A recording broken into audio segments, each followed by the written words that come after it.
Okay, after about 150 videos, I figured it was time to make a video that explains how you actually play the game. Now, this seems really simple. There's some other ones out there, but I figured it would be nice as a sort of a very beginner kind of video, and I'm going to make a few of these probably.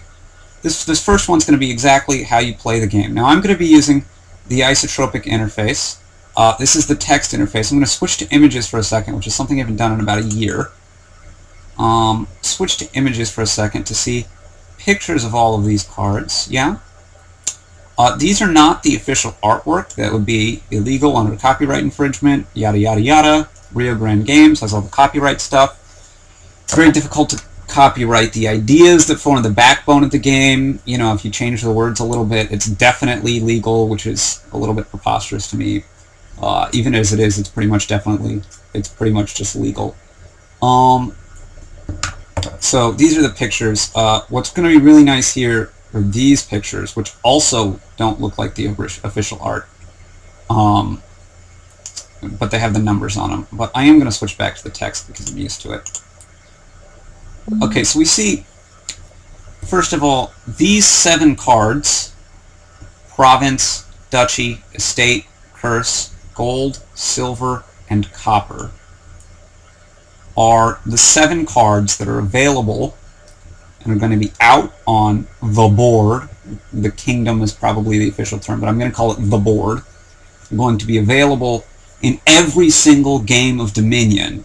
At least with the current expansions. You know, I don't know if one of the last 2 expansions or anything after that is going to say this game you don't play without estates. Well, no, that would be really weird. This game you don't play without duchies. You know, I don't know. That would be strange. I don't think they'll ever do that, but, you know, Donald X is Donald X. He can come up with brilliant things that sound crazy and turn out to be great. Like Dominion. Hey, although I don't know that sounded crazy ever. Anyway, Donald X. When I say Donald X, that's Donald X Vaccarino, who is the creator of the game. I have never met him. I have never really talked personally to him. But he seems like a great guy from his posts on the Dominion Strategy forums, and from what I've heard, people who have met him, Captain Frisk and Theory, have done playtesting. I don't know if they've met him in person either. Doug Z also, who runs Isotropic. Anyway, to get down to the actual heart of the gameplay, which is probably what it should be. Every game you start with a deck of 10 cards. So you see right here, I have 1, 2, 3, 4, 5 cards in my initial hand. There's 5 cards, if you can make that out, in my draw pile. So you start out with 10 cards in your deck. 7 of them are copper. 3 of them are estate. You shuffle your deck and you draw a 5-card hand. Okay, now, through the course of a turn, you have 3 phases. The first is your action phase. You can play 1 action card in your action phase. So all these ones that are gray here, Bureaucrat, Militia, Moneylender, Smithy, these are all action cards. You can play 1 of them in your action phase. Now, many of the cards say this Laboratory. If I mouse over it, it says plus 2 cards plus 1 action, right? You see that? I hope you can read that. Now, the plus 1 action, I'll get to the cards later, but the plus 1 action means that you can play another action. Now, on Isotropic, you've got this thing right here that says Actions 1. This is how many action cards I can play this turn before my turn's up. So it's sitting on 1 right now. If I were to play any action card, then 1 is going to get subtracted from my pool of basically actions that I'm able to take. You can think of it as like action tokens, although you don't want to use tokens, it'll get too confusing. You know, basically the number of actions that you can take before, I don't know. Dominion's not great with flavor, but think of it as before you're exhausted this turn, right, and you have to rest.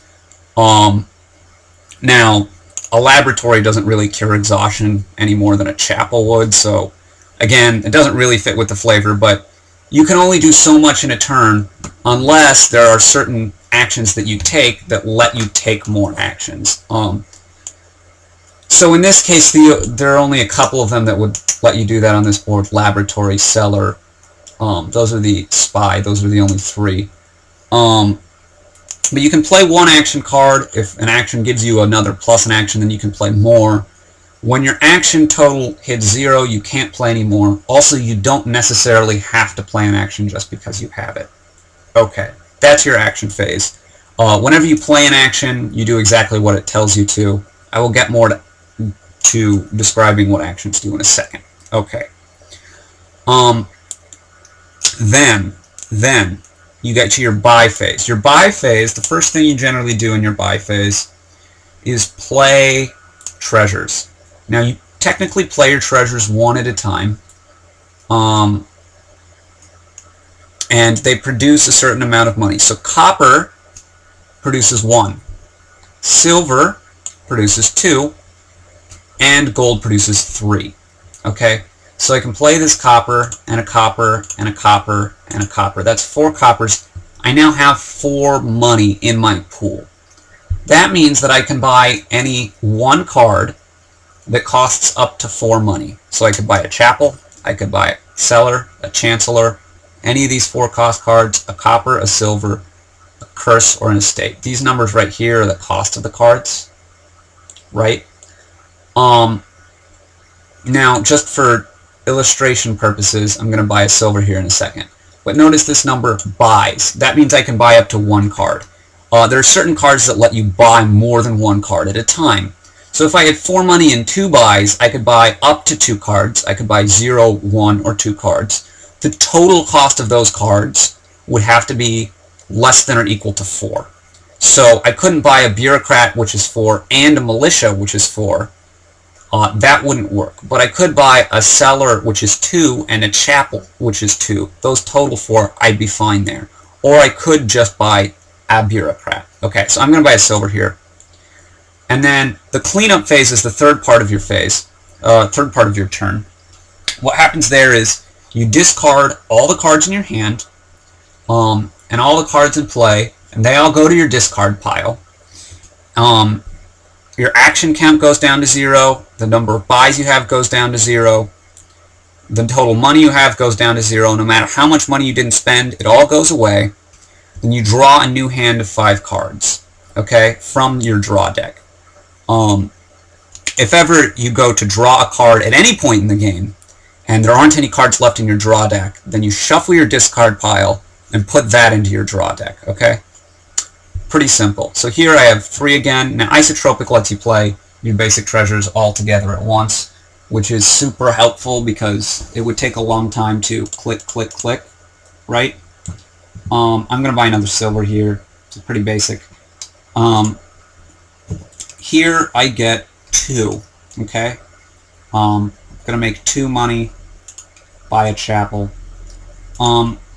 6, I'm going to buy a Laboratory. I'm just trying to demonstrate what the cards do here. So Chapel is one of many cards that lets you trash cards. So this is a mechanic that's pretty fundamental in the game. Trashing cards lets you say, okay, I don't want these cards anymore. Not only so a card like Cellar, you can discard them, but to trash them is destroying them from your deck. They're totally gone, forever, out of the game. You'll never get them back. You don't put them into your discard pile. You don't reshuffle them back into your deck. You don't redraw them, okay? So here, if I play this Chapel, it lets me trash up to 4 cards, and I'm going to trash 2 of these coppers. Now I can't use them anymore. They're trashed. They're gone. I'll never see them again, okay? Say goodbye to those coppers. And I'm going to play my 3 and buy a silver. Here I'm going to buy another Laboratory. Okay, now Laboratory tells you what? It says plus 2 cards plus 1 action. Plus 2 cards plus any number and then cards is Dominion's way of saying draw that many cards.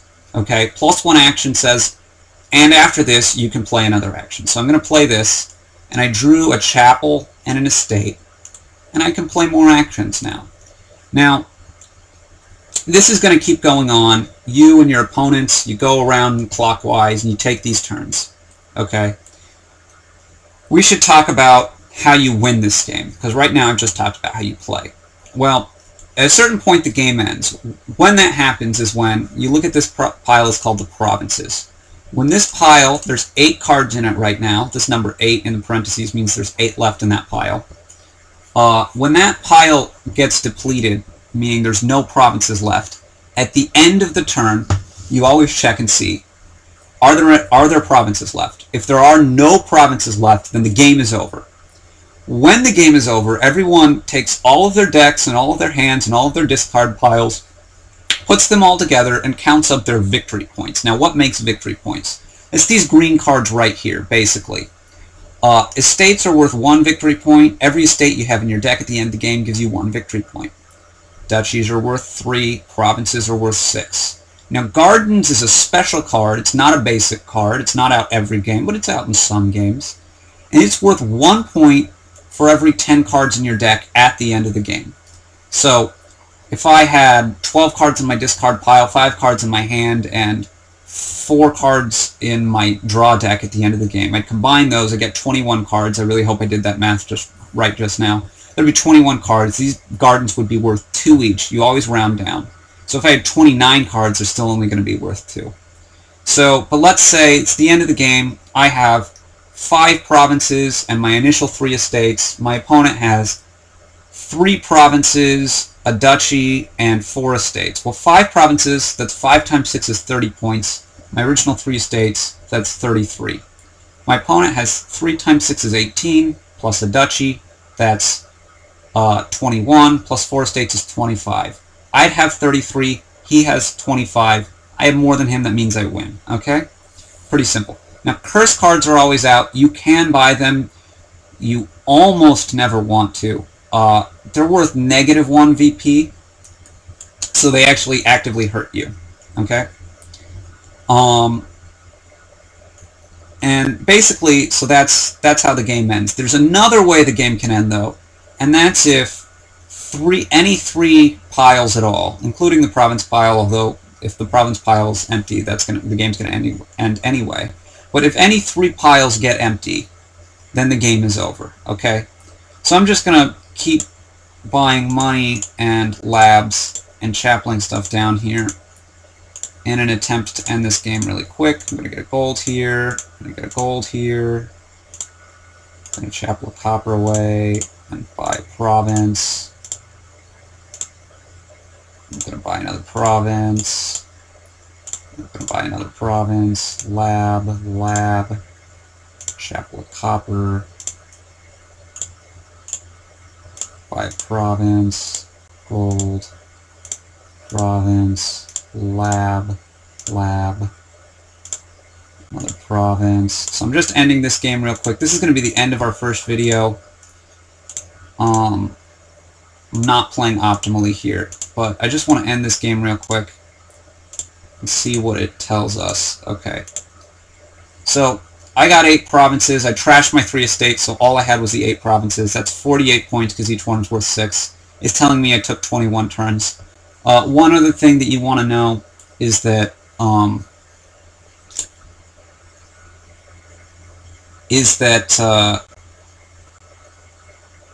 what am I saying here? If you have the same number of points, if you're playing, say, a 2-player game, you have the same number of points, then the game's going to be a tie. Technically, the manual says that you rejoice in your shared victory, unless one of you was able to take more turns than the other. So if I took 21 turns, and my opponent took 20 turns, and we got the same number of points, then he had fewer opportunities to score that many, and he scored just as many as I did. Since that's an unfair advantage to me, he actually wins that game over me by taking the fewer turns. Anyway, for more on how to play Dominion, watch my next video. But I hope this answers the basics, and please ask any questions you have, make any comments on the YouTube video, and watch my next video up next to explain more of the rules.